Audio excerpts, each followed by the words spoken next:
Com o Jornal da Manhã, especial deste sábado. Aqui no estúdio, junto comigo, está o juiz de direito, coordenador do Sejusc, Dr. Carlos Eduardo Mattioli Cocani, falando dos mais diversos assuntos. No bloco anterior, falávamos aqui sobre a questão da pandemia, a questão das aulas de forma remota e já partimos, desde o ano passado, para um outro momento, que foi o retorno gradativo às aulas. Ainda no ano passado, é claro, a grande maioria ainda na opção em escolher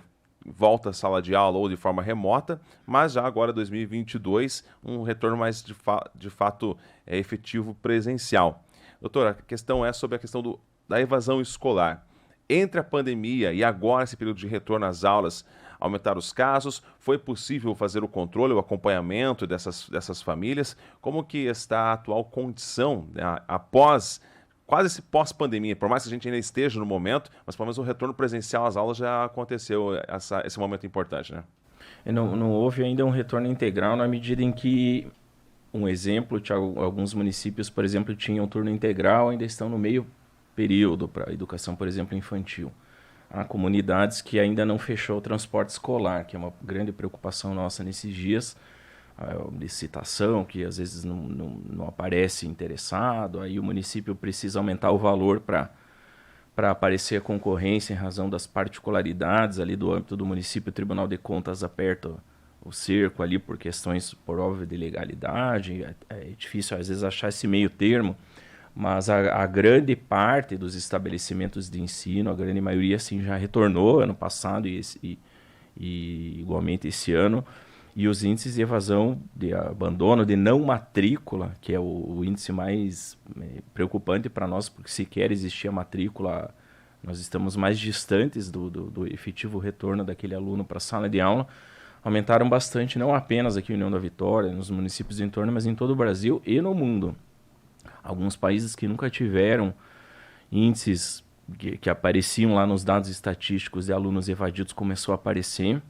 E particularmente no Brasil, mas puxando aqui para a nossa realidade local, nós passamos a ter evasão. Evasão, quem não conhece, é o abandono, é o não estudar, é não ir para a escola, não matricular, ir pouco e estar prestes a abandonar mais adiante, em alguns casos em que ainda há frequência. E nós tivemos, por exemplo, o advento do estatístico ali de algumas séries que não aconteciam lá no ensino infantil, nos primeiros anos ali da educação fundamental no município,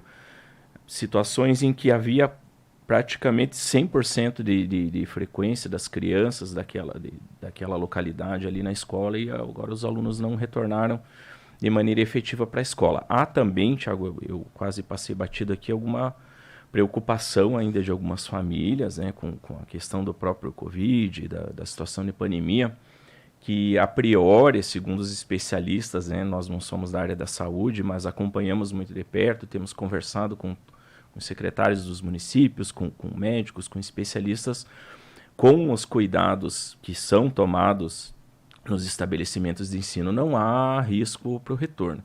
Mas vale sempre destacar também que alguns alunos podem ter aquelas particularidades de alguma doença ali que precisa de um cuidado maior, e aí sim seriam situações que justificariam sempre consultar o profissional que já acompanha o tratamento médico da criança, o pai que tiver algum receio, alguma dúvida, porque na realidade, de forma geral, o retorno foi seguro, tem sido seguro, os índices de contaminação em escola são muito baixos, às vezes até menores do que o índice da média do município, por exemplo, na sua integralidade. E isso nos preocupa na medida em que o tempo de pandemia e de aulas online já causou um prejuízo bastante grande na questão pedagógica, do conhecimento mesmo, de adquirir ali a possibilidade de evoluir nas matérias ali que são ligadas à idade de cada criança, de cada aluno, de cada aluna. E na medida em que já houve esse período, portanto, de algum atraso ali na questão da aprendizagem do desempenho, o não retorno ou retorno sem qualidade, com muitas faltas,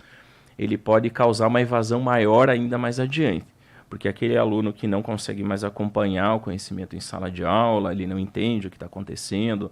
ele vai mal na prova, começa a caminhar ali para uma reprovação em todas as matérias, daqui a pouco tem que repetir de ano.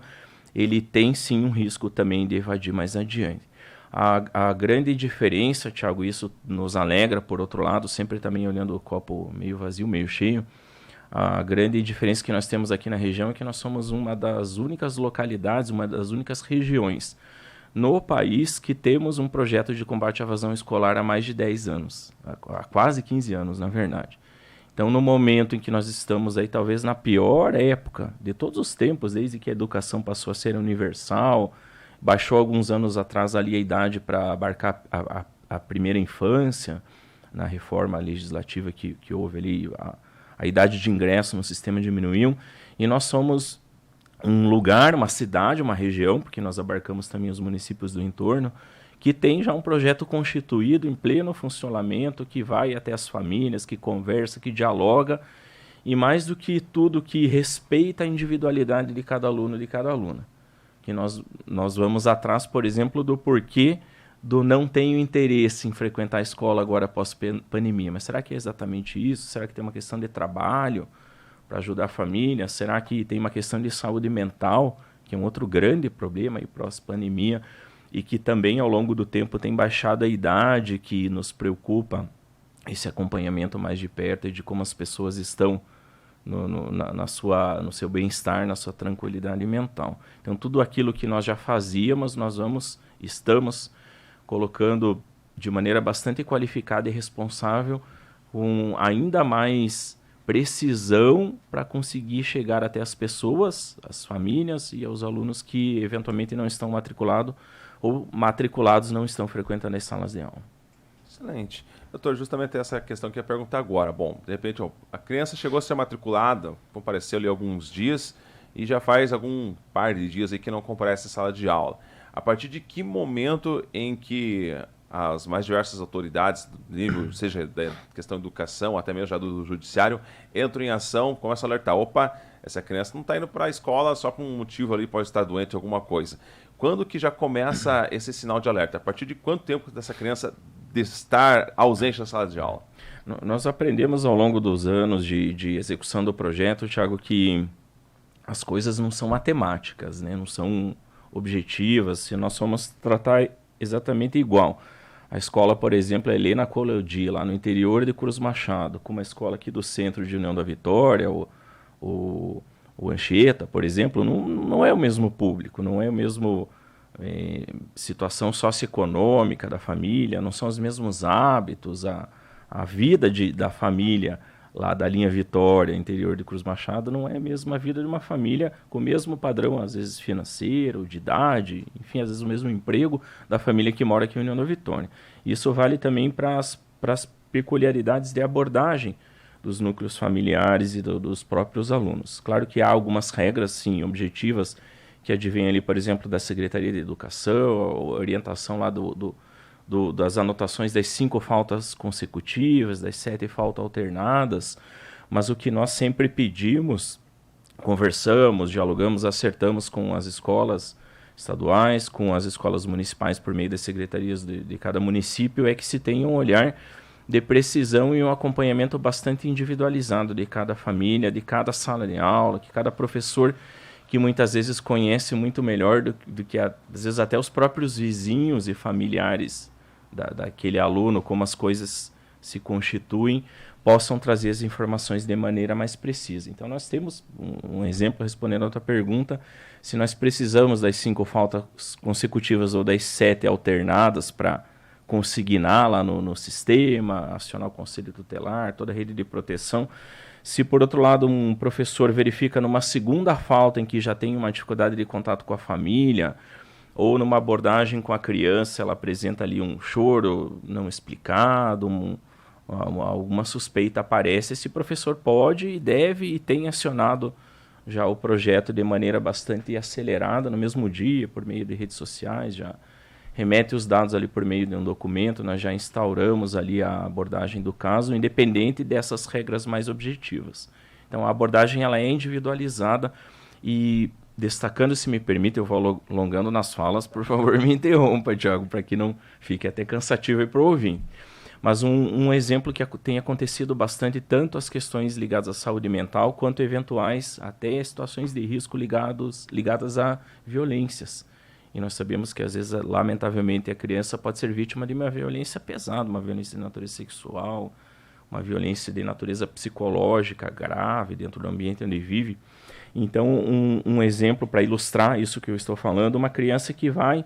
à escola, mas que fica totalmente apática, não conversa, não interage com os demais colegas e com a professora, não presta atenção na aula, no intervalo ela fica parada ali na carteira, não sai correndo como era corriqueiro antigamente. Então, o professor, ele numa abordagem inicial, não identificando o problema com as questões ali pedagógicas ligadas à sua área de conhecimento, ele já aciona o projeto também, independente, inclusive, da falta. Porque é um aluno que está presente, ele está dentro da sala de aula, não está faltando, não está efetivamente evadido, mas ele já é acionado o nosso projeto para que a gente possa abordar e descobrir o que está acontecendo ali na vida daquela criança, para que ela possa estudar com qualidade. Olha só, então é um trabalho bastante intenso que acontece nos bastidores, aquilo que a gente não vê, não acompanha de forma direta, mas essa atuação e esse cuidado que temos com as nossas crianças e adolescentes. Bom, tanto cuidado assim nesse trabalho que vem há mais de uma década acontecendo na região de União da Vitória, começou obviamente a ser reconhecido de forma nacional. Até falava aqui fora do ar com o doutor antes de nós iniciarmos o jornal,